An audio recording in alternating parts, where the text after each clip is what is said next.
먹어요.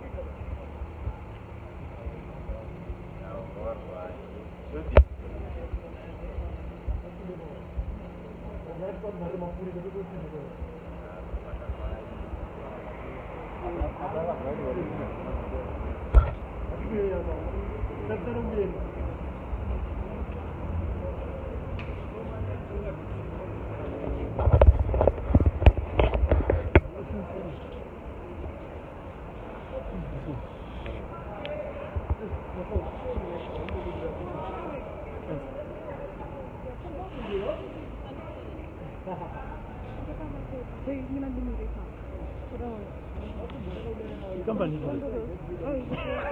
The company Where is the company?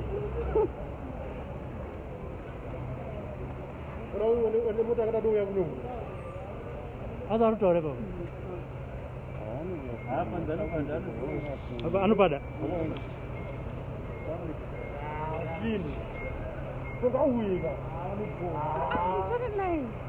Oh.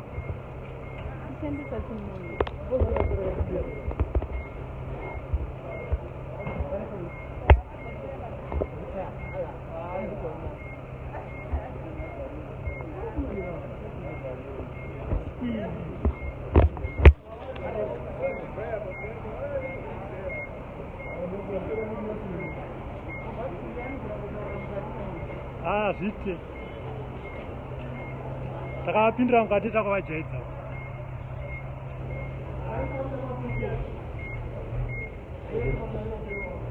Saka munofamba sei mukachipinda mukachura?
On a number of occasions, particularly in finding that Honorable Sikala is a person who would abscond at most times.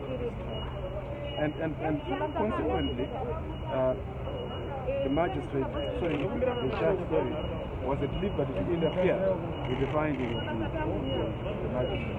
And in particular, what was important was the judge agreeing with us that we could not possibly run away because there was nothing to run away from. The offense the offense which allegedly committed was very weak on the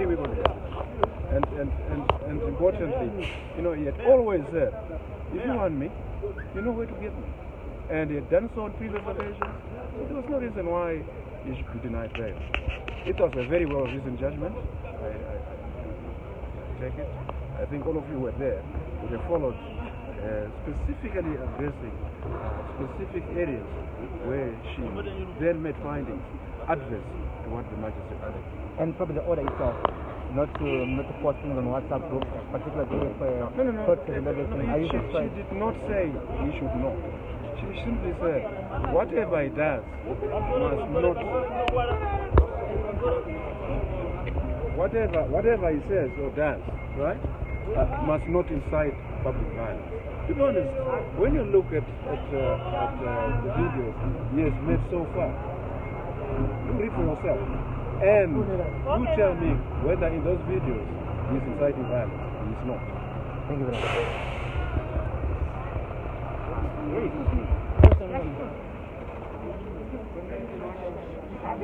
Yeso naenda. Yeso naenda atupinda ndamona cheni.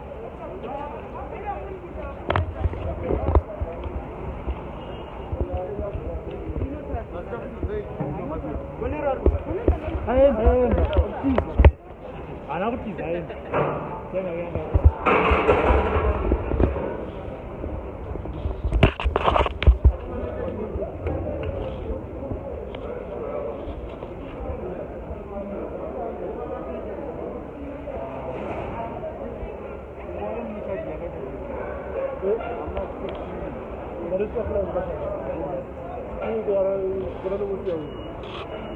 Olha a folha. Onde está a folha de lá?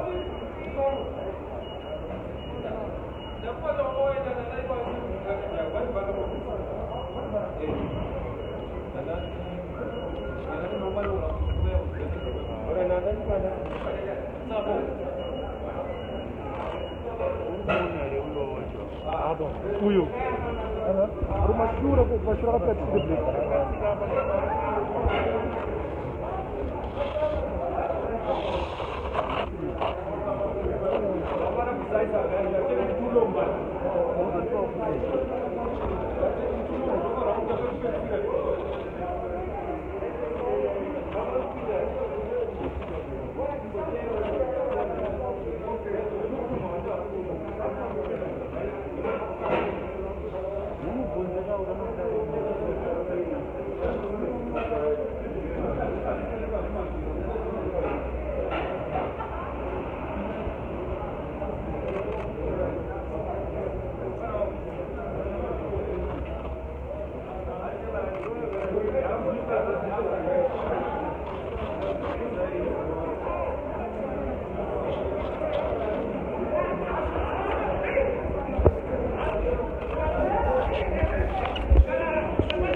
Baba, we are Babu.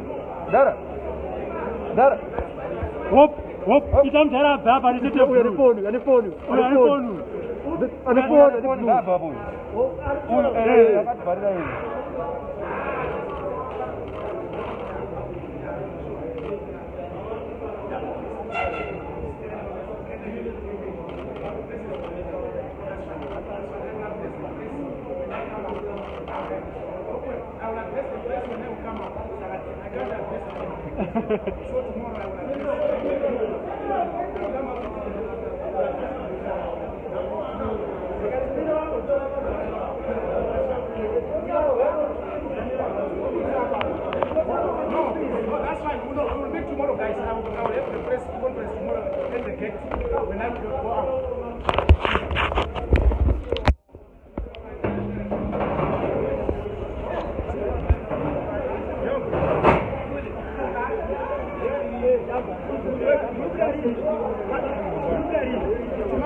So thank you guys, we'll see you tomorrow.